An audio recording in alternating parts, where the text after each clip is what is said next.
আজকের বাংলাদেশে আপনাদের সঙ্গে আছে আমি খালেদ মহিউদ্দিন। চেয়ারম্যান পদে দলের মনোনয়ন পেতে দৌড়ঝাঁপে আছেন ইউনিয়ন পর্যায়ের নেতারা। অন্যদিকে সম্মেলন সামনে রেখে কেন্দ্রীয় নেতারা পদ পদবীর উন্নতি দেখতে চাইছেন। সব মিলিয়ে প্রধান প্রধান দলে এখন চলছে ঘরোয়া প্রতিযোগিতা। এসব নিয়ে আজকের আলোচনা ইউনিয়ন কাউন্সিল। কথা বলতে স্টুডিওতে আছেন বিএনপি চেয়ারপারসন উপদেষ্টা অ্যাডভোকেট আহমেদ আজম খান, আছেন আওয়ামী লীগের উপপ্রচার সম্পাদক ওসীম কুমার উকিল এবং বাসদ নেতা রাজাকুজ্জামান রতন। আমি জনাব ওসীম কুমার উকিল, আপনার কাছে প্রথমে জানতে চাইবো যে দলীয় কাউন্সিলের মাধ্যমে নতুন নতুন নেতৃত্ব সামনে আনার কোনো সুযোগ বা পরিকল্পনা কি আছে? যারা সামনে আছেন তাদের কারো অবসরে যাওয়ার, অবসরে পাঠানোর সময় কি হয়েছে কিনা? আপনারা যারা আছেন তারা সেই কেন্দ্রীয় নেতৃত্বের সর্বোচ্চ পর্যায়ে নেতা নির্বাচনে কোনো ভূমিকা রাখেন কিনা? আপনাকে ধন্যবাদ। আগামী 28শে মার্চ বাংলাদেশ আওয়ামী লীগের 20তম জাতীয় সম্মেলন। এই সম্মেলনকে ঘিরেই আমাদের প্রস্তুতি শুরু হয়েছে। ইতিমধ্যে আমাদের কেন্দ্রীয় সম্মেলন প্রস্তুতি পরিষদ করা হয়েছে, যেটার আহ্বায়ক হলেন আমাদের মাননীয় সভানেত্রী। কেন্দ্রীয় কমিটির সভায় এটার সদস্য উপপরিষদগুলো গঠিত হয়েছে, কাজ চলছে। আর এরই মাঝে আজকের এই টক শো। আগামী কাউন্সিল ঘিরে বাংলাদেশ আওয়ামী লীগের সকল পর্যায়ের নেতা কর্মীদের শুভেচ্ছা অভিনন্দন। সারা দেশের নেতা কর্মীরাও অধীর আগ্রহে অপেক্ষা করছে এই সম্মেলনে। নিঃসন্দেহে সম্মেলনে ঠিক চমক বিষয়টার খুব প্রাধান্য আমি সেভাবে দেখছি না, তবে আমাদের সম্মেলনগুলি নিয়মিতই হচ্ছে, 3 বছর পর পরই হচ্ছে। আমার ডিসেম্বরে এই কমিটির মেয়াদ শেষ হয়েছে, আমরা সম্মেলন করছি 28শে মার্চ। এই সম্মেলনের পরও আপনার 120 দিন সময় থাকে এটা করছি। সেখানে আগামী দিনের যে আমার রাজনীতি, সেই রাজনীতিকে ঘিরে দলকে গুছানোর সাজানোর একটি বিষয় অবশ্যই আছে। আমি যদি আবার 3 বছর পরে আমাদের নির্বাচন হবে, নির্বাচনকে ঘিরে যদি বলি, তাহলে আগামী নির্বাচনকে মোকাবেলা করবে, নির্বাচনের জন্য দলকে সাজানো হবে, নির্বাচনে দল যেন বৈতরণী পার হতে পারে আগামী নির্বাচনে, সেভাবেই দলকে সাজানো হবে। সেক্ষেত্রে আমার দৃষ্টিকোণ থেকে যেটি প্রধান বৈশিষ্ট্য থাকবে সেটি হলো অবশ্যই আমরা ডিজিটাল বাংলাদেশ গড়ার প্রত্যয় নিয়ে এগিয়ে যাচ্ছি। আর বাংলাদেশ আওয়ামী লীগের অসীমদা, আমার প্রশ্নটি ছিল যে কাউন্সিল, যে দলের কাউন্সিল যে সামনে, সেটাতে কেন্দ্রীয় কমিটি নিশ্চয়ই পুনর্গঠিত হবে যেরকম প্রতিবারে হয়। সেই কেন্দ্রীয় কমিটি পুনর্গঠনের ক্ষেত্রে আপনার কোনো ভূমিকা থাকে কিনা, কাউন্সিলরদের কোনো ভূমিকা থাকে কিনা? না, এখানে আমি সেটা আসলে নতুন সংযোজন বিযোজনের কথাও বলছি না, আমি সেটা বলছিলাম যে অবশ্যই এই কমিটিটাকে সেভাবে সাজানো হবে যাতে আরো তারুণ্য নির্ভর হয়। আরো আপনি তরুণ নাকি? আমরা মাঝামাঝি অবস্থানে আছি। আওয়ামী লীগের 66 বছরের বয়স, তো সেই বয়সকে হিসাব নিয়ে প্রায় 60 লগ্ন থেকে কাজ করার লোকজন এখন আছে সেই। আর আমাদের যেটা কাউন্সিলর আসবে সারা দেশ থেকে, এবারের সম্মেলনে আমাদের 77টি জেলা সম্মেলন করে আমরা কেন্দ্রীয় কাউন্সিলে যাচ্ছি। এটা এই সম্মেলনের একটি অন্যতম বৈশিষ্ট্য। নিঃসন্দেহে কাউন্সিলর আসবেন এবং সেখানে তারা কি ভোট দিবেন? ভোটের প্রশ্নটা যখন আসবে তখন ভোট দেওয়া না দেওয়ার বিষয়টা আসে।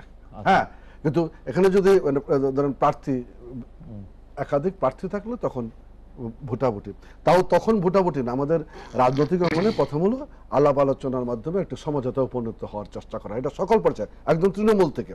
যদি আলাপ আলোচনা সমঝোতা ব্যর্থ হয় তখন ভোটিং এ যাওয়া হয়। সেক্ষেত্রে সম্মেলন আসলে সম্মেলনের প্রার্থিতা দেখে তখন সেই ক্ষেত্রে ভূমিকার বিষয়টা আসে। মানে নেতৃত্ব নির্বাচনের ক্ষেত্রে কিভাবে নেতৃত্ব নির্বাচিত হয় সেটি নিয়ে আমার আসলে অনেক কৌতূহল আওয়ামী লীগের মতো বড় দলের ক্ষেত্রে, কিন্তু আমি আসলে বুঝতে পারছি না। আপনার কথাও খুব ভালো পরিষ্কার হলো। যদি আমি সরাসরি প্রশ্নটি করি, যেমন ধরেন বর্তমান পদে আপনি মনোনীত নাকি নির্বাচিত? আমি নির্বাচিত না, আপনি মনোনীত। হ্যাঁ। কে মনোনয়ন দিয়েছে আপনাকে? সভানেত্রী, বাংলাদেশ আওয়ামী লীগের সভানেত্রী, আমার আওয়ামী লীগের কাউন্সিলের সভানেত্রী। অন্য কোন পদে যাচ্ছেন কিনা, এই পদে থাকছেন কিনা, সেটিও তিনি ঠিক করবেন। হ্যাঁ, আমার সামরিক কর্মকাণ্ডের উপর নির্ভর করে আমরা এগিয়ে যাই। আমাদের প্রত্যাশার একটু জায়গা থাকে, সেইটা কে ঠিক করেন? সেখানে সভানেত্রী তো অবশ্যই আমার কাউন্সিলে, ধরেন গতবারে কাউন্সিল যেটা হয়, সভানেত্রী নির্বাচিত হওয়ার পর একজনের নাম ঘোষণা হয়েছে, ওনার নাম ঘোষণা করা হয়েছে। তারপর এটা বলা হয়েছে কাউন্সিলরদের পক্ষ থেকেই পূর্ণাঙ্গ কমিটি গঠন করবেন আপনি। সেক্ষেত্রে সভানেত্রী সংগঠন পরিচালনায় যাদের প্রয়োজন তাদের সাথে কথা বলেন। সেই কথা বলার সুযোগটা কি আমাদের পর্যায় পর্যন্ত আসে আমি সেটা বলবো না, কিন্তু আমাদের সিনিয়ররা সেখানে কন্ট্রিবিউট করার সুযোগ আছে। যেমন আওয়ামী লীগের প্রেসিডিয়াম মেম্বার আছে না, আওয়ামী লীগের অ্যাডভাইজার আছে, তাদের এখানে কন্ট্রিবিউট করার সুযোগ আছে। এবং আমাদের নেত্রী যেখানে যার যেটুকু দরকার, ধরেন আমি প্রচারে কাজ করছি দীর্ঘদিন যাবৎ, আমার প্রচার সেলের চেয়ারম্যান হলো জনাব এস.টি. ইমাম না, আবার মেম্বার সেক্রেটারি হলো আমার প্রচার সম্পাদক ডক্টর হাসান মাহমুদ। অবশ্যই নেত্রী প্রচারের বিষয়টা সাজানোর ক্ষেত্রে তাদের সাথে কথা বলবে। আমরা আবার প্রচার সেল নিয়ে এগুলি কাজ করছি, কথা বলছি, এই জায়গাগুলি আছে, উন্মুক্ত আছে। অ্যাডভোকেট আহমেদ আজম খান, গতকাল আপনাদের ভারপ্রাপ্ত মহাসচিব বললেন আসন্ন জাতীয় কাউন্সিলের মধ্যে বিএনপি বিপর্যয় থেকে বেরিয়ে আসবে। বর্তমান বিপর্যয়ের জন্য দলের যারা দায়ী, নতুন কমিটিতে তাদের অবস্থান কি হবে, তাদের কি সরে দাঁড়াতে হবে? আপনাকে অনেক অনেক ধন্যবাদ। সম্মানিত দর্শক, স্বাগতম। প্রথম কথাটা হলো যে এই যে বিপর্যয় থেকে এই কাউন্সিলের মধ্য দিয়ে দল বেরিয়ে আসবে, বিপর্যয়টার জন্য দায়ী কে এবং বিপর্যয়টা তৈরি হলো কেন? বিপর্যয়টা এসছেই হলো যে একটি সাংবিধানিক সরকারকে হটিয়ে যখন ফখরুদ্দিন মঈনুদ্দিনের সরকার, একটা অসাংবিধানিক একটা জরুরি অবস্থার সরকার ক্ষমতা এলো, তখন থেকে কিন্তু বিপর্যয়ের শুরু। এরপরে যখন আওয়ামী লীগ ক্ষমতায় এলো, এই ৮ বছরে বিপর্যয়ের মূল কারণ হলো যে সেই ফখরুদ্দিন মঈনুদ্দিনের আমল থেকে এখন পর্যন্ত বিএনপির উপরে হামলা, মামলা, নির্যাতন, গুম, খুনে আমরা বিপর্যস্ত। এবং একেবারে মির্জা ফখরুল ইসলাম আলমগীর বলেন, আর বর্ষিয়ান নেতা এম কে আনোয়ার বলেন, আর আমাদের তিনবারের সাবেক প্রধানমন্ত্রী ম্যাডাম খালেদা জিয়া বলেন, সকলের বিরুদ্ধে যে মামলা, এবং এম কে আনোয়ার বা মির্জা ফখরুল ইসলাম আলমগীর, রিজভী বা আমান বা ডক্টর খন্দকার মোশাররফ, কেউ বাদ যায়নি। কোনো সিনিয়র নেতা, মির সিনিয়র জুনিয়র কোনো সাবেক মন্ত্রী কেউ বাদ যায়নি। বছরের পর বছর তারা কারাবরণ করেছে।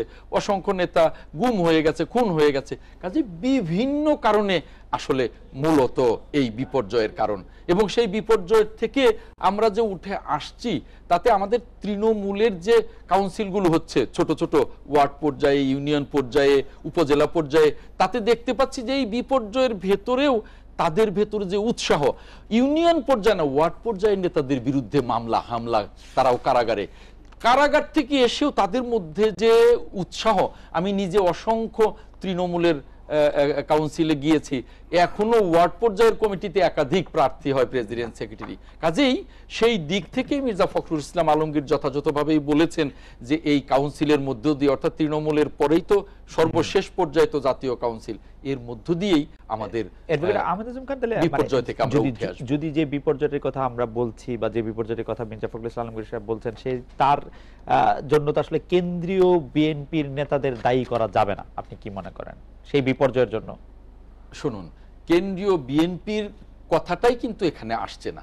মির্জা ফখরুল ইসলাম আলমগীর যেটা বোঝাতে চেয়েছেন, সার্বিক বিপর্যয় ফখরুদ্দিন মঈনুদ্দিন থেকে শুরু করে এখন পর্যন্ত এই সরকারের অত্যাচার, নির্যাতন, এগুলোর মধ্যে এগুলি সবগুলি যদি মেনে নেয়, কেন্দ্রীয় যারা বিএনপির যারা কেন্দ্রীয় নেতারা আছেন তাদেরকে তো আর দায়ী করা যাবে না বিপর্যয়ের জন্য। সেই প্রশ্নই তো এখানে আসে না। আমি আপনাকে করছি না, আপনি স্পেসিফিক যদি না বলেন যে কে এই বিপর্যয়ের জন্য কোন বিএনপি নেতা দায়ী, তাহলে আমি কি করে? একদিক থেকে বলতে পারেন যে ফখরুদ্দিন মঈনুদ্দিনের আমলে যারা বিএনপি কে খণ্ড বিখণ্ড করতে চেয়েছিল ফখরুদ্দিন মঈনুদ্দিনের সরকারের পৃষ্ঠপোষকতায়, এখন বিএনপির যে কেন্দ্রীয় কমিটি আছে, যদি ধরে নেই যে বিএনপি কিছুটা বিপর্যয়ের মধ্যে আছে, এবং আপনার কথা যদি আমি মেনে নেই যে এই বিপর্যয়ের জন্য সরকার সম্পূর্ণভাবে দায়ী, হামলা, মামলা, বিভিন্ন ধরনের নিপীড়ন, নির্যাতন দায়ী, তাহলে আমরা এই উপসংহারে আসতে পারি যে কেন্দ্রীয় বিএনপির নেতাদের এই বিপর্যয়ের জন্য দায়ী করা যাবে না। না, এই বিপর্যয়ের জন্য কেন্দ্রীয় বিএনপির কোন নেতা দায়ী সেটা যদি আপনি স্পেসিফিক না বলেন, কোন নেতা কিছু দায়ী করা যাবে না। কারণ হচ্ছে যে বিপর্যয়টা এসেছে সরকারের মামলা হামলা, অবশ্যই। তাহলে কোন কেন্দ্রীয় নেতাকে বিএনপির বিপর্যয়ের জন্য দায়ী করা যাবে না। না, আমি অন্তত এই প্রশ্নে আমি সেটা দেখছি না। তবে আপনি যেটা বলছেন যে বিএনপির মধ্যে কি তাহলে কাউন্সিলে পরিবর্তন হবে না?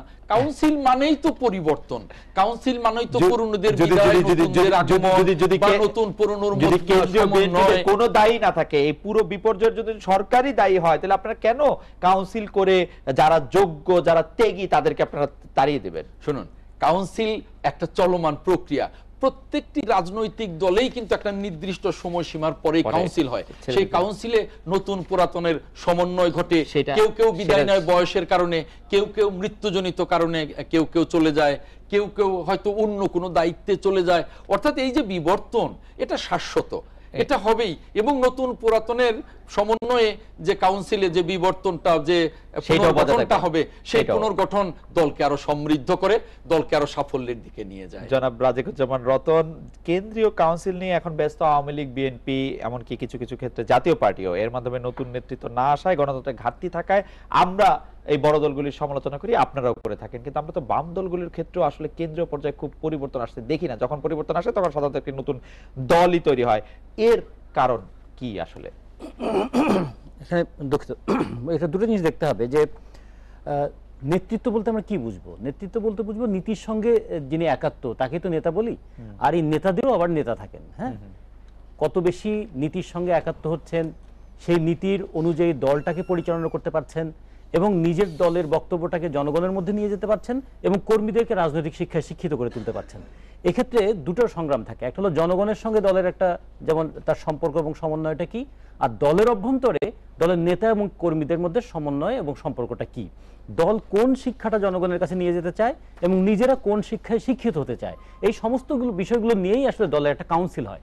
কাউন্সিল মানেই হচ্ছে এখানে একটা পর্যালোচনা করা যে আমরা কি লক্ষ্য নিয়ে অগ্রসর হতে চেয়েছিলাম, কতটুকু অর্জন করেছি, কি আমাদের ঘাটতি আছে এবং কতটুকু অর্জন করার জন্য কি নতুন কৌশল আমাদের নিতে হবে, এই সামগ্রিক আলোচনাটাকে আমরা বলি কাউন্সিল। আর সম্মেলন মানে কি, যে এই কাউন্সিলের মধ্য দিয়ে যে নতুন নেতা কিংবা পুরনো নেতাদেরকে নতুন করে যাচাই করে নেয়ার ফলে নতুন কমিটি তৈরি হলো, তা একটা সম্মিলিত সভার মধ্য দিয়ে জনগণের কাছে দৃশ্যমান করে তোলা।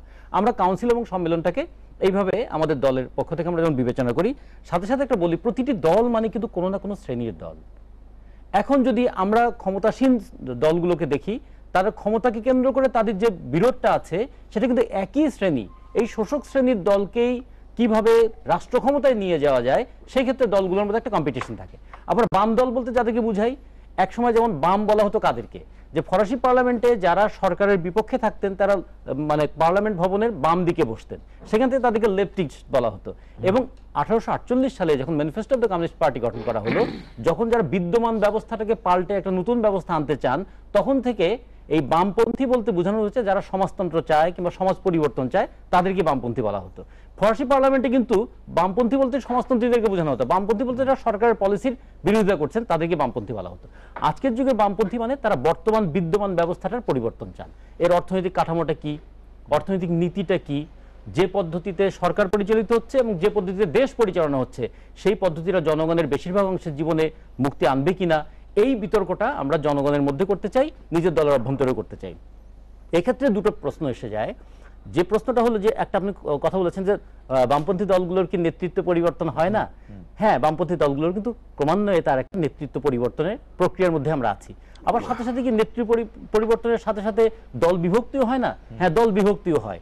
কিন্তু দুটো ক্ষেত্রে একটা জিনিস খেয়াল রাখতে হবে যে দল বিভক্তি যখন হয় তখন আদর্শগত কোন বিরোধটাকে কেন্দ্র করে একটা দল বিভক্ত হচ্ছে, আর নেতৃত্ব না না সবসময় কিন্তু তা নয়। আপনি দেখুন, আমরা যদি বলি যে 1980 সালে জাসদ থেকে যখন বাসদ বেরিয়ে আসে, তখন কিন্তু শুধু নেতা পরিবর্তনের জন্য দলটা বিভক্ত হয়নি। তখন দলটা বিভক্ত হয়েছিল যে জাসদ একটা সমাজ পরিবর্তনের রাজনৈতিক দল হিসেবে নিজেকে আত্মপ্রকাশ করবে বলে ঘোষণা দিয়েছিল। সেটা কি জাসদ মেনে চলছে? তারা ডেমোক্রেটিক ন্যাশনাল গভর্নমেন্টের নামে তারা কি প্রচলিত ব্যবস্থার সঙ্গেই তারা নিজেদেরকে মানিয়ে নিতে চাচ্ছে, নাকি সোশ্যালিস্ট রেভলিউশনের পথে তারা থাকবে? এই বিতর্ক থেকে কিন্তু জাসদ থেকে বাসদের বিভক্তি হয়েছিল। এখানে কিন্তু শুধু নেতার ব্যাপার ছিল না, কিংবা পরবর্তীকালেও যে নেতাকে জীবনের সর্বক্ষেত্রকে ব্যক্ত করে তিনি নীতিকে, যদি তাই হয় তাহলে পরবর্তীকালে জাসদ বাসদ আবার আরো কিছু বাম সংগঠন মিলে একসঙ্গে নির্বাচনে বা অন্য কোনো কিছুতে যেহেতু বামপন্থীদের কেমনে যদি নেতা ছাড়া অন্য কোনো কিছু, যেমন ধরুন 1986 সালে যখন সামরিক সরকারের অধীনে নির্বাচনে যাওয়া উচিত কি উচিত নয় এই বিতর্ক হলো, তখন কিন্তু জাসদের মধ্যে একটা ভাঙন তৈরি হয়েছিল। ফলে সেটা শুধুমাত্র নেতাকে কেন্দ্র করে তা নয়, সেটা সামরিক সরকারের অধীনে আমরা বলেছিলাম যে আন্ডার এরশাদ নো ইলেকশন করে, কারণ হচ্ছে যে কে কত নীতিকে কেন্দ্র করে, তখন কিন্তু কত আসন কিভাবে নেবেন সেটাকে কেন্দ্র করে। সেটা বাইরের ক্ষেত্রে এরকম বলা যায় যে মানে আপনি হয়তো ব্যাখ্যা করতে পারবেন, কিন্তু জিনিসটা হয়তো যাই হোক আপনি শেষ করেন। শেষ এটাই করছি যে একটা দলের বিভক্তিকে আমরা দুই ভাবে দেখতে পারি। যেমন ধরুন, পরিবর্তনের মধ্যে তো আমরা সবাই আছি। ডিম যদি হাত থেকে পড়ে গিয়ে ভেঙে যায়, সেটা ডিমের বিনাশ হয়। আবার ডিম যদি মুরগির নিচে তা দিয়ে তাকে ফুটানো হয়, তাতেও ডিম ভাঙে, একটা নতুন প্রাণের উন্মেষ ঘটে। ফলে ভাঙন সবসময় খারাপ জিনিস তা নয়, ভাঙনের মধ্য দিয়ে কখনো একটা নতুন চিন্তার বিকাশ ঘটে, আর ভাঙন যদি একটা যৌক্তিক ভাঙন না হয় তাহলে একটা আদর্শ কিংবা একটা সংগঠনের বিনাশও ঘটে। এটা হয়তো ডিমের ক্ষেত্রে ঠিক। যাই হোক রতন ভাই, আমরা একটা বিরতি নিচ্ছি, বিরতির পর ফিরে এসে যখন অসীম কুমার উকিল আপনার কাছে আসবো, তখন আমি আপনাকে জানতে চাইবো যে আওয়ামী লীগের প্রচারের ক্ষেত্রে, আওয়ামী লীগ দলের প্রচারের ক্ষেত্রে রাষ্ট্রীয় মালিকানাধীন যেসব গণমাধ্যম আছে, বিটিভি, বাংলাদেশ বেতার, বাংলাদেশ বিএসএস বা বাসস বাংলাদেশ সংবাদ সংস্থা, সেগুলি আপনাদেরকে যতটা সাহায্য করলো তাতে আপনারা খুশি কিনা, যথেষ্ট পরিমাণে ব্যবহার করেছেন কিনা রাষ্ট্রীয় গণমাধ্যমগুলি, সেটি আপনার কাছে একটু জানতে চাইবো। আমরা একটা বিরতি নিয়ে ফিরছি আপনার কাছে।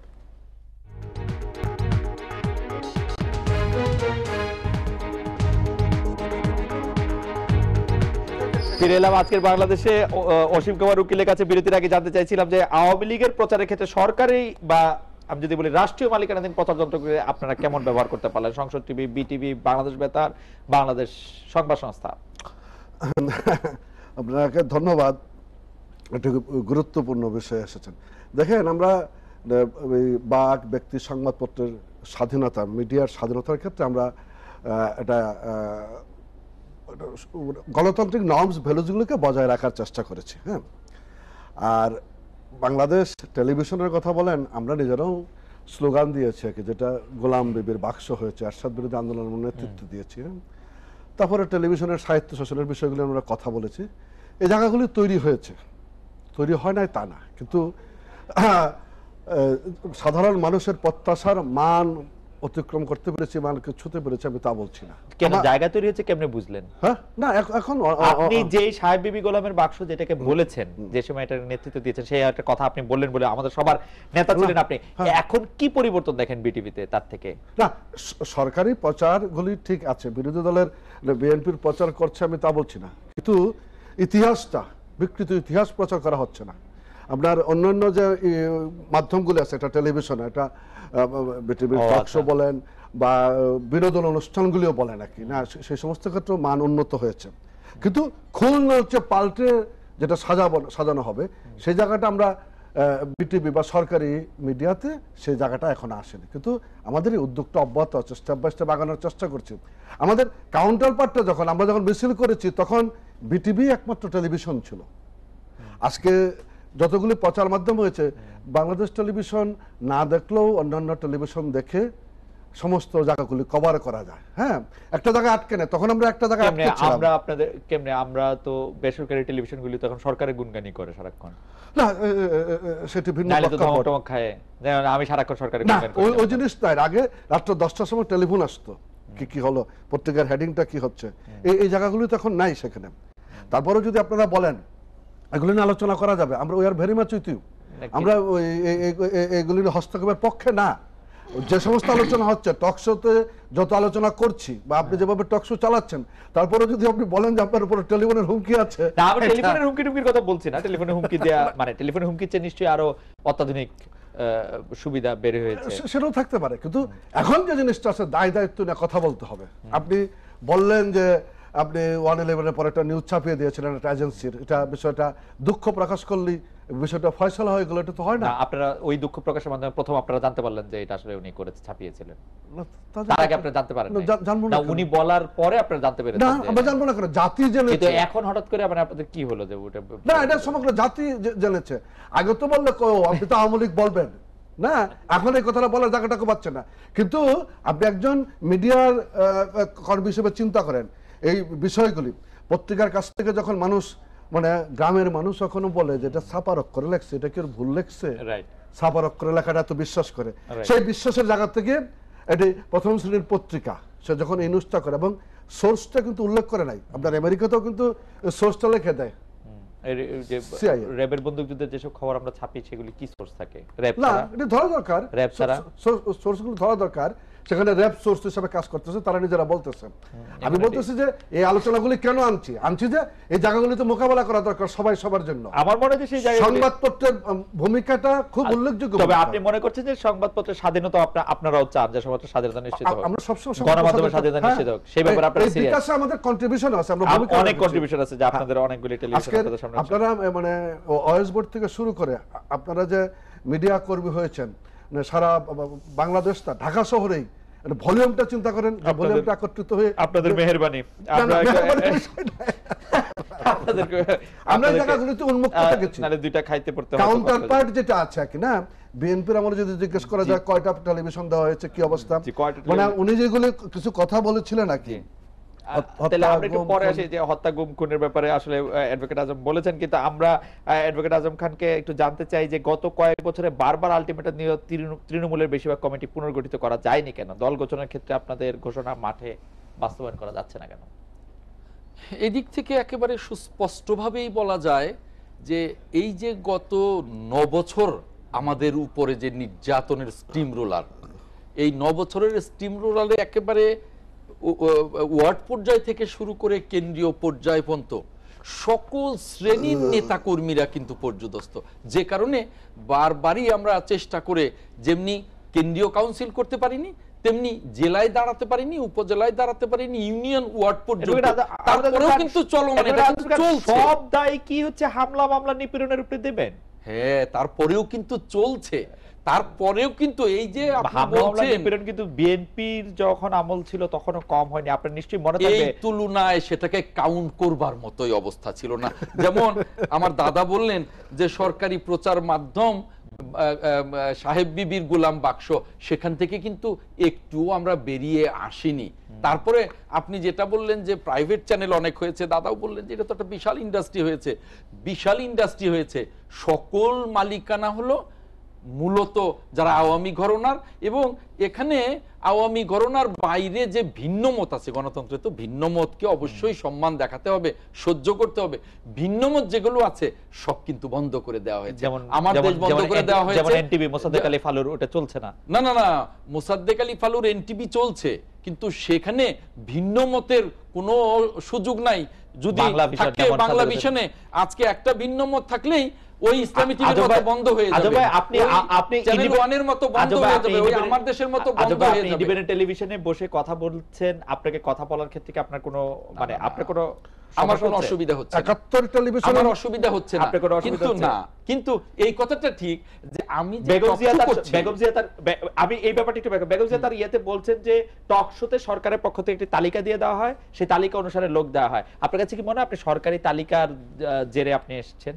হতে পারে। যেমন আমরা শুনি যে আসিফ নজরুলকে ইদানিং ডাকাই হয় না, অনেক চ্যানেল ডাকে না, নুরুল কবিরকে অনেক চ্যানেল ডাকে না, পরশুদিন এসেছেন আমাদের এখানে, পরশুদিন এসেছেন, শুনি যে অনেক ডাকে না, এরকম তো আসে, তো পত্রিকায়ও আমরা দেখতে পাই। তো এখন আপনি যে প্রশ্নটা করেছেন, সে প্রশ্নটা হলো যে আজকে টক শোতে আমি কথা বলছি, আমাদের সামনে আপনি আমাদেরকে বলেন আপনারা কয়বার ডাকার পর আপনি একবার আসেন? না না, সেটা প্রশ্ন না, যেটা মানে বহুল প্রচলিত যে অনেকেই ডাকা হয় না। আমি পার্সোনালি ফিল করি যে ইন্ডিপেন্ডেন্ট তো একটা টেলিভিশন, আমি পার্সোনালি ফিল করি যে ইন্ডিপেন্ডেন্ট কিন্তু বাংলাদেশে একটা চ্যানেল না, বহু চ্যানেল আছে। ইন্ডিপেন্ডেন্ট টেলিভিশন নিশ্চয়ই সরকার মানে এতই অগুরুত্বপূর্ণ, সরকার একেবারে দেখেই না ব্যাপারটা, না তা বলছি না আমি। কিন্তু একটা জিনিস, এই টক শোর বাইরে যত অনুষ্ঠান আদি হয়, আপনি দেখবেন যে একটা অনুষ্ঠান যদি নিরপেক্ষ হয়, 10টা অনুষ্ঠান হয় সরকারের উন্নয়ন কর্মকাণ্ডকে প্রচার করবার জন্য। এই কথা ঠিক না। আপনি আমাদের আজকের রানডাউন দেখেন, সর্বশেষ বেগম জিয়া ভাষণ দিয়েছেন, সেটি আমরা সবচেয়ে মানে যতক্ষণ তিনি বলেছেন ততক্ষণ আমরা দেখিয়েছি, আপনার নিশ্চয়ই মনে থাকবে। কিন্তু এটাও আমার মনে আছে যে গত 7 বছরে বেগম জিয়ার বক্তব্য 1 থেকে 1.5 মিনিটের বেশি কোন চ্যানেল খুব সচরাচর ছাড়া, কদাচিৎ ছাড়া, আপনি যেটা বললেন ওই লাইভ দেখানো হয় না। না না, এই কথা ঠিক না। বেগম জিয়াকে অনেকবারই লাইভ দেখানো হয়েছে। আপনি নিশ্চয়ই জানেন বেগম জিয়ার ওই বাসার সামনে যখন বালুর বস্তা টস্তা ফেলা হলো, তখন ওই যে বললাম যে ওই সময়টা প্রতিযোগিতা ছিল, ওই সময়টা প্রতিযোগিতা ছিল, চ্যানেলগুলিরই প্রতিযোগিতা ছিল ওই সময়। এর বাইরে আপনি দেখেন যে বেগম জিয়া যে সমস্ত বড় বড় সভায় ভাষণ দিয়েছেন বা যে সমস্ত করেছেন, সবগুলো কিন্তু মাত্র 1-1.5 মিনিট ছাড়া কিন্তু প্রচার করা হয়। মাননীয় প্রধানমন্ত্রী শেখ হাসিনার ভাষণ কিন্তু খবরের মধ্যে 1-1.5 মিনিটই দেখানো হয়। বড় বড় কথা বলছি না, সরাসরি লাইভ চ্যানেল কিন্তু আগে দেখানো হতো, এখন দেখানো হয় না, 1-1.5 মিনিট দেখানো হয়। আমি জানি না এটা ঠিক ও সেটা মানা করছে নাকি বেগম জিয়াকে দেখাতে? না না, এগুলো উনি যদি বলছেন, উনি কি এটা স্বীকার করবেন? না না, মানা করেছেন কিনা সেটা জেনে রাখা দরকার। কিন্তু না, দাদা কি এটা স্বীকার করবেন? না দাদা স্বীকার করে কিছু নাই, বা দাদার কাছে সবকিছু আছে, দাদা কি সরকারের তথ্যমন্ত্রী? বাস্তবতা যেটা কি সেটা উনি যেটা বলছেন যে একতরফা ভাবে আওয়ামী লীগারদেরকে এই টেলিভিশন চ্যানেল দেওয়া হয়ে গেছে, না নিঃসন্দেহে আমরা যখন সরকারি ক্ষমতা আছে, আমাদেরকে যারা পারপাস সার্ভ করছে তাদের নামে একটা আমরা লাইসেন্স দিতেই পারি। সেটা চ্যানেল কেন কেন আপনারা তাদের নামে লাইসেন্স দিবেন? না, আমার মনে আমাদের জন্য কাজ মানে আপনার করেছে। ইচ্ছা আপনি তাদের নামে ব্যাংকের লাইসেন্স দিবেন, টেলিভিশন হ্যাঁ, লাইসেন্স দেব। দিবেন, ইউনিভার্সিটি লাইসেন্স দিবেন, মানে এটা একদম আপনাদের দেশ। না, মানে আমাদের দেশ শুধু আওয়ামী লীগ লোক হলে আপনি দেখবেন যে আমি টেলিভিশন চ্যানেলটা যেটা দিয়েছি সেটা টেলিভিশনের মতো কাজ করছে কিনা সেটা নিয়ে কথা বলেন, তার গুণগত মান নিয়ে কথা বলেন। না, আপনার ওই কথার সাথে আমি একমত না, না। আপনি কি বলেন এখন আমি যে একজন যুদ্ধ অপরাধী তাকে আমি লাইসেন্স দেব? বড় কথাটা হলো যুদ্ধ অপরাধীকে আমি লাইসেন্স ভিন্ন দেব? মতের যে পত্রিকাগুলো ছিল, যে টেলিভিশন আমার দেশ, আপনার চ্যানেল 1, ইসলামিক টিভি নেই, বন্ধ হয়ে গেছে। আবার পাশাপাশি সংগ্রাম, আবার দেখেন সংগ্রাম আছে, নয়াদিগন্ত আছে, কিন্তু খুব ভালোভাবে কাজ করে যাচ্ছে, মানে দৈনিক সংগ্রাম, দৈনিক নয়াদিগন্ত কাজ করে যাচ্ছে। এবং আপনার নিশ্চয়ই মনে থাকবে যে দিগন্ত টেলিভিশন যে কারণে বন্ধ হয়েছে সেই কারণটি আসলে আপনি খতিয়ে দেখলে সেটি আবার অন্য একটি বড় গল্পর ব্যাপার। আমরা একটা বিরতি নিব। রাজিকুজ্জামান রতন, আপনাকে জানতে চাইবো যে অর্থনৈতিক উন্নয়ন অগ্রগতির দিকে জনসাধারণের আগ্রহ দিনে দিনে বাড়ছে বলে মনে করছে আওয়ামী লীগ, মনে করছে যে দাবিও করছে যে গণতন্ত্রের চেয়ে উন্নয়নটা বেশি দরকার। আপনি গণতন্ত্র এবং বর্তমান গণমাধ্যমকে আপনার কিভাবে দেখেন? আপনার গণমাধ্যমকে নিয়ন্ত্রিত মনে হয় কিনা, গণতন্ত্রকে শৃঙ্খলিত মনে হয় কিনা, উন্নয়নের টা মাথায় রেখেই আমরা একটা বিরতি নিচ্ছি এবং ফিরছি আপনার কাছে। ফিরে এলাম আজকের বাংলাদেশে। রাজিকুজ্জামান রতন, আপনার কাছে জানতে চাইছিলাম যে গণতন্ত্র চেয়ে অর্থনৈতিক উন্নয়ন অগ্রগতির দিকে জনসাধারণের আগ্রহ দিনে দিনে বাড়ছে বলে আওয়ামী লীগ দাবি করছে। আমি বর্তমান গণতন্ত্র এবং গণমাধ্যমের অবস্থা সম্পর্কে আপনার পর্যবেক্ষণ বিশ্লেষণ জানতে চাইছিলাম। আপনারা তো সবাই জানেন যে নোয়াম চমস্কির একটা খুব বিখ্যাত লেখা আছে, ম্যানুফ্যাকচারিং কনসেপ্ট, হ্যাঁ, কনসেন্ট, মানে কিভাবে সম্মতিটা তৈরি করতে হয়, সম্মতি উৎপাদনটা কিভাবে করতে হয় সেটা আমরা কিন্তু জানি। গণমাধ্যমের একটা বিরাট ভূমিকা আছে। যখন এই মাধ্যমটাকে যখন বলছি গণমাধ্যম, সে জনগণের কথাটাকে যেমন নিয়ে আসে, আবার জনগণের মধ্যে এমন কিছু বক্তব্য নিয়ে যায় তা দ্বারা জনমত সেটা প্রভাবিত হতে থাকে। এখন আজকে যখন বলা হচ্ছে যে মানুষ কি ডেমোক্রেসি এন্ড ডেভেলপমেন্টের মধ্যে ডেভেলপমেন্টটা কি পছন্দ করছে, বেশি প্রয়োজন মনে করছে, ডেমোক্রেসিটাকে একটু কম, এই ধরনের একটা আমরা রিপোর্ট দেখছি। এখন নির্ভর করে আমি কেমন করে প্রশ্ন করব, জনগণ কেমন করে উত্তর দেবে। জরিপের ক্ষেত্রে কিন্তু এটা খুবই গুরুত্বপূর্ণ যে আমি প্রশ্নটা কেমন করে করেছি। যদি তাই হতো, মানুষ যদি উন্নয়নটাকেই পছন্দ করতো, তাহলে আইয়ুব খানের উন্নয়নের দশকের পর আইয়ুব খান এভাবে উচ্ছেদ হয়ে যেত না।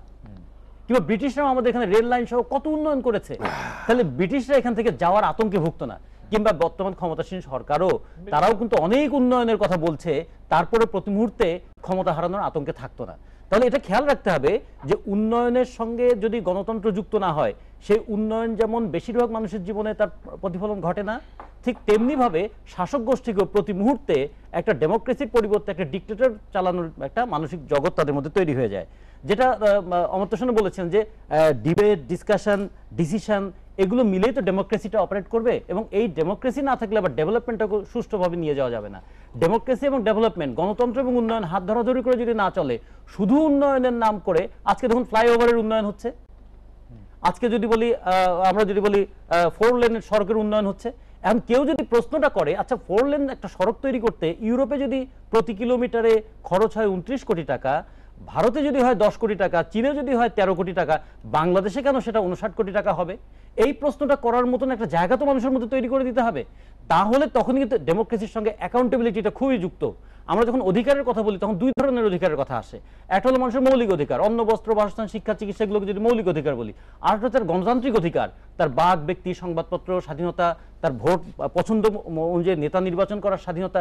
এই দুটো মিলে তো মানুষের অধিকারের একটা ক্যাটাগরি যদি হয়, সেই ক্ষেত্রে যদি বলি শুধু তোমাকে ভাত দিয়েছি যথেষ্ট, তোমার এখন কথা বলার অধিকার থাকবে না, কিংবা তোমার কথা যদি বলো, এখন যেটা আমরা আধুনিক গণতন্ত্রের নামে যা দেখছি, একসময় কথা বলার অধিকার ছিল না, আজকে হচ্ছে কথা বলার অধিকার আছে কিন্তু কথা না শোনারও অধিকার আছে। শাসক গোষ্ঠী জনগণের কোনো কথাই শুনবেন না। তাহলে কথা বলার অধিকারটা কিন্তু একটা অকার্যকর অধিকারে সাধারণীকরণ হচ্ছে। হ্যাঁ, শাসক গোষ্ঠী জনগণের কোনো কথাই শুনছে না, সেরকম কি বলে দেন? জনগণের কোনো কথাই শুনছে না। কথা শুনছে না, আমি বলি কথা শোনা মানে কি? কথা শোনা অনুযায়ী কাজ করা। তো এখন ধরুন আমি যদি সর্বশেষ কয়েকটি কথা বলি, যেমন বেসরকারি বিশ্ববিদ্যালয় ভ্যাটটি পছন্দ করলো না কেউ, শাসক গোষ্ঠী তো তাদের দমন করতে পারতো। খেয়াল করে দেখুন, বেসরকারি বিশ্ববিদ্যালয় যেহেতু সমাজের একটা মধ্যবিত্ত শ্রেণীর একটা বড় অংশ পড়ে, ফলে এই মধ্যবিত্ত শ্রেণীর স্বার্থটাকে যতখানি তিনি অ্যাকাউন্টে নিলেন, এখন পর্যন্ত কেন শ্রমজীবী মানুষের জন্য তার মজুরি কমিশন হচ্ছে না। শ্রমজীবী মানুষের কথা আপনার মনে থাকবে যে মাননীয় প্রধানমন্ত্রী নিজে কিন্তু নিশ্চিত করলেন ৫,১০০ টাকা মজুরি ব্যাপারটা, এবং ৫,১০০ টাকা এটা কি কোনো মানসম্পন্ন মজুরি? মানসম্পন্ন মজুরি আপনি বলছেন এন্ট্রি লেভেলে, তাহলে আপনি আসলে একজন প্রাথমিক শিক্ষককে কত টাকা বেতন দেবেন তাকে যদি এন্ট্রি এখন লেভেলে? ধরুন আমাদের যদি এন্ট্রি লেভেলে এখন গভর্নমেন্ট এমপ্লয়ি হয়, এন্ট্রি লেভেলে মানে ১৬ বছর ১৭ বছরের একটি ছেলে বা মেয়ে, আচ্ছা ধরুন আপনি যদি পে স্কেল মানে মজুরি কাঠামোটা দেখুন, 7টা কাঠামোতে গার্মেন্টসে আছে, সর্বনিম্ন একেবারে কিছুই জানে না, সে কেচি ধরতে জানলে না না না এটা কিন্তু ঠিক নয় যে একেবারে কিছু হচ্ছে না। গার্মেন্টস হচ্ছে এমন একটা জিনিস যে মাত্র 3 মাস একটা গার্মেন্টস শ্রমিকের জন্য এনাফ যে গার্মেন্টসে কিভাবে কাজ করতে হয়, এবং তারপরে তার বেতন কিন্তু বাড়তে বাড়তে কতটুকু বেড়েছে? 2 লাখ টাকাও হয় একজন না না না 2 লাখ টাকা কোনো শ্রমিকের হয়েছে এরকম কোন নজির বাংলাদেশে? এই যে একজন ব্যবসায়ী আছেন কিন্তু শ্রমিক থেকে প্রোডাকশন ম্যানেজার হয়েছেন, আমারই বন্ধু বান্ধব আছেন, সেটা শ্রমিক থেকে মালিকও হয়েছেন, সেরকম হয়েছে। শ্রমিক থেকে চাকরি কখনো কখনো যদি সে সুযোগের সদ্ব্যবহার করে অথবা কোনো এমন কোন সুযোগ পেয়ে যায় শ্রমিক থেকে সে আসলে লাইনটার কাজ অনেক বুঝে। আমার ধারণা, আমি যদি দেখি যে শিক্ষিত মানুষ যারা ঢুকেছিলেন হয়তো কোয়ালিটি কন্ট্রোল অফিসার হিসেবে, সেই মানুষরা তাদের দক্ষতাটাকে কাজে লাগিয়ে পরবর্তীতে আরেকটা নতুন ফ্যাক্টরি তৈরি করেছেন, এরকম অনেক ঘটনা আছে।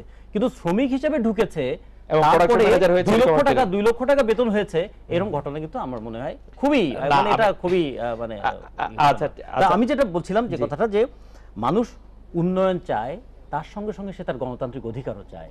গণতান্ত্রিক অধিকার বহির্ভূত উন্নয়নের নামে এটা কিন্তু কি হবে, হয় মানুষকে অদৃষ্টবাদিতার দিকে ঠেলে দিয়ে দাও, অথবা মানুষের মধ্যে একটা ক্ষমতা কেন্দ্রিক আনুগত্য তৈরি করো। দুটোই কিন্তু গণতন্ত্রের জন্য একটা ভয়ঙ্কর বিপদ। হয় অনুগত হও অথবা অদৃষ্টবাদী হও, মানে সেটা গণতন্ত্রের জন্য বিপদ। আমরা একটা বিরতি নিচ্ছি, বিরতির পর ফিরে এসে অ্যাডভোকেট আহমেদ আজম খান আপনার কাছে জানতে চাইবো যে দলীয় প্রতীক ও মনোনয়ন ইউনিয়ন পরিষদ নির্বাচন করতে এখন পর্যন্ত আপত্তি করছে আপনার দল, তবু নির্বাচন করার ঘোষণা দিয়েছেন, আপনারা এটিকে দ্বিমুখী অবস্থান বলবেন কিনা এক, আর দুই হচ্ছে যখন আপনারা ইউনিয়ন পরিষদ নির্বাচনে প্রার্থী বাছাই করছেন কোন দিকটির দিকে বেশি নজর দিচ্ছেন সেটি যদি একটু আমাদের বলেন। আমরা একটা বিরতি নিয়ে ফিরছি আপনার কাছে। ফিরে এলাম আজকের বাংলাদেশে। অ্যাডভোকেট আহমেদ আজম খান, দলীয় প্রতীক ও মনোনয়নে ইউনিয়ন পরিষদ নির্বাচন করতে এখন পর্যন্ত আপনারা আপত্তি করছেন, তবু ইউনিয়ন নির্বাচন করছেন, এটাকে দ্বিমুখী অবস্থান বলবেন কিনা? ইউনিয়ন পরিষদে যাদের মনোনয়ন দিচ্ছে তাদের মধ্যে আসলে মূলত কোন জিনিসটা দেখছেন?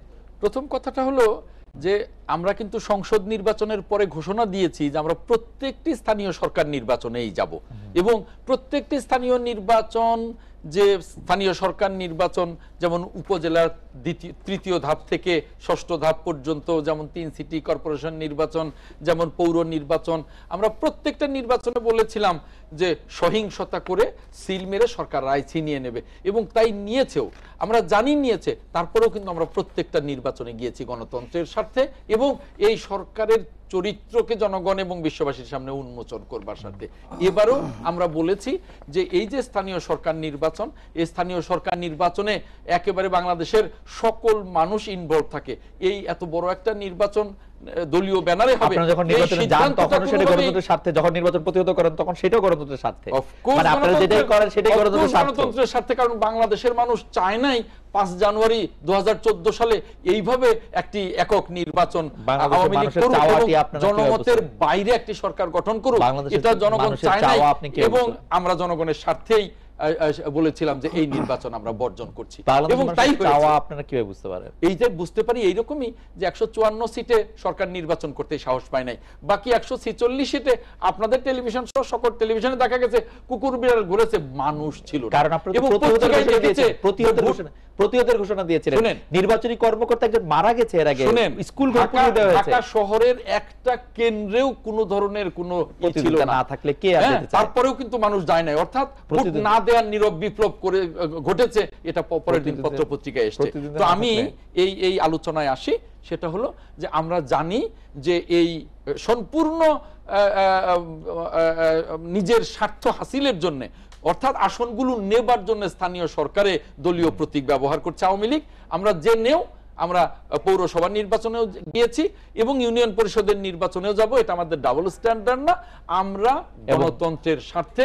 এবং আমরা এখনো আশঙ্কা করছি যে দলীয় প্রতীকটা দেওয়াই হয়েছে আওয়ামী লীগের যেন একাধিক প্রার্থী না থাকে, এবং যে প্রার্থী থাকবে নৌকার তাকে যেন আমরা সিল মেরে রায়টা ছিনিয়ে নিতে পারি। এই জন্য এই আশঙ্কা জেনেও আমরা নির্বাচনে যাচ্ছি, 1 নম্বর গণতন্ত্রের স্বার্থে, 2 নম্বর এই সরকার যে অগণতান্ত্রিক চরিত্রের কর্তৃত্ববাদী সরকার, এটা দেশের মানুষ এবং বিশ্ববাসীর সামনে তুলে ধরবার জন্য পরিষ্কার।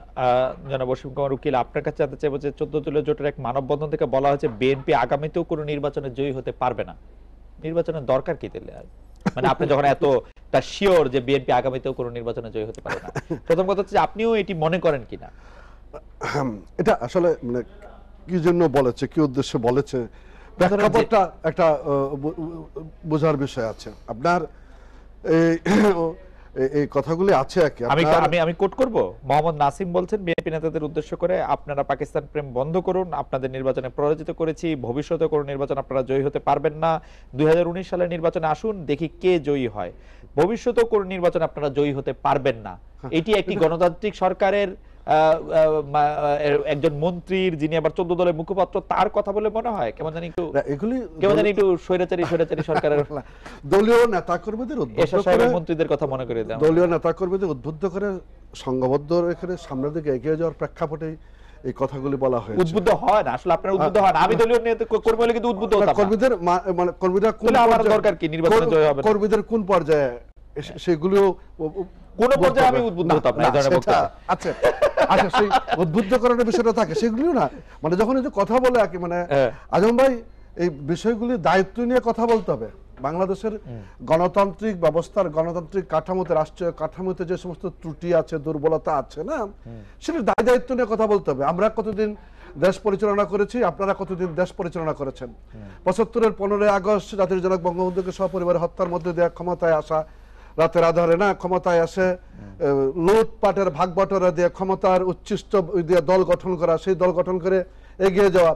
আমার গুম খুনের কথা বলেন, আমার ঢাকা মহানগর ছাত্রলীগের সাধারণ সম্পাদক মাহফুজ বাবু 77-78 সালে, সেই সময়কার তাকে যে গুম করা হয়েছিল, অদ্যাবধি তার কোনো সন্ধান আমরা পাইনি। সেই দিনের শুরু আমরা কোনো আমরা রাজনীতিটাই করেছি সন্ত্রাসমুক্ত শিক্ষাঙ্গনের দাবিতে, যেটি আজকে সন্ত্রাসমুক্ত শিক্ষাঙ্গন। একটি কথা বলতে পারি, যে ধরেন যে রাজনীতির উচ্ছিষ্ট ভোগী বলে আপনি যাদেরকে বলেন, আপনার কথা যদি আমরা মেনেও নেই, তাদের অনুসরণ করতে হবে এইভাবে না, আমি তাদের দেখিয়ে দেওয়া পথ অনুসরণ করতে হবে। আমি যেটা বলছি আর কি, যে এই যে ফাঁক পুকুরগুলো হয়ে গেছে, যদি আমি ধরি তাহলে না, আমি বলছি তো যে যেভাবে দল গঠন প্রক্রিয়া, যেভাবে রাজনীতিকরণ করা না, সামগ্রিকভাবে সরকার পরিচালনা তারাও ছিল, যে ত্রুটি বিচ্যুতিগুলি ছিল, এগুলির ফাঁক পুকুর গলে ত্রুটি বিচ্যুতিগুলি রয়ে গেছে। গণতন্ত্র ভিত্তিগুলিকে আমরা সংগঠিত করতে শক্তিশালী একটি ধারাবাহিক প্রক্রিয়া না, সেই ক্ষেত্রে সকলে দায়িত্ব নিয়ে দাঁড়ানো। ধরেন এটা খুব মানে নিউমেরিক্যাল এক্সাম্পল দিয়ে কথাটা বলছি। আমরা অতি সম্প্রতি বিষয়টা জানলাম যখন বিচারপতিদের নিয়ে আলোচনা আছে, বিচারপতি নিয়োগের বাংলাদেশে কোনো নীতিমালা নেই। দেখেন, গণতান্ত্রিক কাঠামোর একটা শক্তিশালী জায়গা হলো আবার বিচারপতি, সেই বিচারপতি নিয়োগের কোনো নীতিমালা নেই। এই বিষয়গুলোর দায় দায়িত্ব সকলকে নিতে হবে। আমরা ইদানিং কালের বিচারপতিদের নিয়ে বিতর্ক, মানে আমাদের বিচারপতি নিয়ে কথা বলা ঠিক না, কিন্তু বিচারপতিরা, অবসরপ্রাপ্ত বিচারপতিরা যেভাবে কথা বলছে, তারপরে আমাদের কথা বলা না বলার জায়গা যাচ্ছে না। কিন্তু আমাদের গণতান্ত্রিক কাঠামোতে, রাষ্ট্রীয় কাঠামোতে এই জায়গাটা অত্যন্ত মানে ত্রুটিপূর্ণ জায়গা। এর দায় দায়িত্ব নিতে হবে সকলকে। এখানে শামসুদ্দিন চৌধুরী মানিক কিংবা প্রধান বিচারপতির উপর দায় দায়িত্ব চাপাই দেয়া, আমি রাজনৈতিক কর্মী হিসাবে, আজমবাই রাজনৈতিক কর্মী হিসাবে এটা বাড়ি থাকতে পারি না।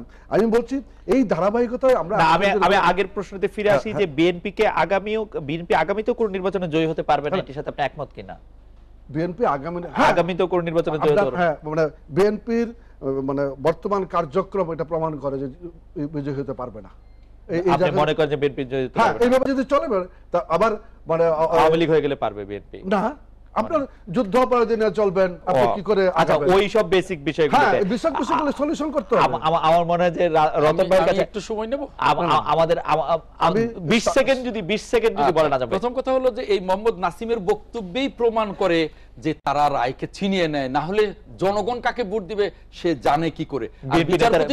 বিএনপি নেতারা যে বলেন যে ভোট দিলে সব জনগণ আমাদের ভোট দিবে, আপনি যে একটু আগে বললেন যে বিএনপি জনগণ আওয়ামী লীগের ভোট ফেলে এনেছে, তাহলে জানেন আপনারা ভোটটা নিরপেক্ষ ভোট দিয়ে দেখুন না যে কে কয়টা ভোট পায়। নিরপেক্ষ ভোট, ওই নিরপেক্ষ ভোট দেওয়া কিরকম নিরপেক্ষ ভোট যায়? রাষ্ট্রপতিকে প্রধান উপদেষ্টা করে, হ্যাঁ দেন, অর্থাৎ আপনি নির্বাচনকালীন সরকার গঠন করে দেন, নিরপেক্ষ প্রশাসন করেন। নির্বাচনকালীন সরকারে কিন্তু মাননীয় প্রধানমন্ত্রী আপনাদের সবাইকে আহ্বান জানিয়েছেন। না, ওটা নির্বাচনকালীন সরকার ছিল না, সর্বদলীয় সরকার ছিল। আরেকটা কথা বলতে চাই, এই যে বললেন উনি 75-এ কিন্তু আওয়ামী লীগেরই বড় অংশটা ই করেছিল, জিয়াউর রহমান ছিল না, আওয়ামী লীগই কিন্তু অভ্যুত্থান করেছিল, বেনিফিশিয়ারিরা প্রমাণ করে বঙ্গবন্ধুকে কিন্তু কারা- আওয়ামী লীগ হত্যা করেছে। আর একটা কথা বলবো, বিচারপতিদের যে এই অবস্থা, তার দায় ওনাদেরকেই নিতে হবে, কারণ ওনারাই নতুন করে আবার আইন করে বিচারপতিদের শাস্তির ব্যবস্থা আবার সংসদে নিয়ে গেছে। ঠিক আছে, সেটি নিশ্চয়ই আপনি কি শেষ কথা বলবেন? অথবা আমাদের 10 সেকেন্ড সময় আছে। আসলে আমাদের এখানে যে কর্মীদেরকে কোন কথা বললে তারা উত্তেজিত হয় আর কোন কথা বললে তাদের সচেতনতা বাড়ে, এই জায়গাটাও কিন্তু আমাদের নেতারা জানেন। ফলে কোন কথা বলে উত্তেজিত করা যায় সেদিকে তাদের নজর, কর্মীদের সচেতনতা বাড়ানোর দিকে নজরটা কিন্তু বেশি নেই। এক লাইন মত শুধু না, দলীয় ভিত্তিতে যে নির্বাচন হচ্ছে স্থানীয় সরকারের, এই প্রথম আমার ইউনিয়ন লেভেলের, উপজেলা লেভেলের, পৌরসভা লেভেলের নেতৃত্বদেরকে একটা ক্ষমতা দেওয়া হয়েছে। এই ক্ষমতাটা ইতিপূর্বে কখনো ছিল আমরা না। সেই দিনে আলাদা একটি, আমি আপনার এই কথা খুব ভালো বিশ্বাস করতে পারলাম না। যাই হোক, রাজাকুজ্জামান, রতন অসীম, উকিল, অ্যাডভোকেট আহমেদ খান, আপনাদের অনেক ধন্যবাদ। এই ছিল আজকের বাংলাদেশে। দেখা হচ্ছে আগামীকাল এই সময়। শুভরাত্রি।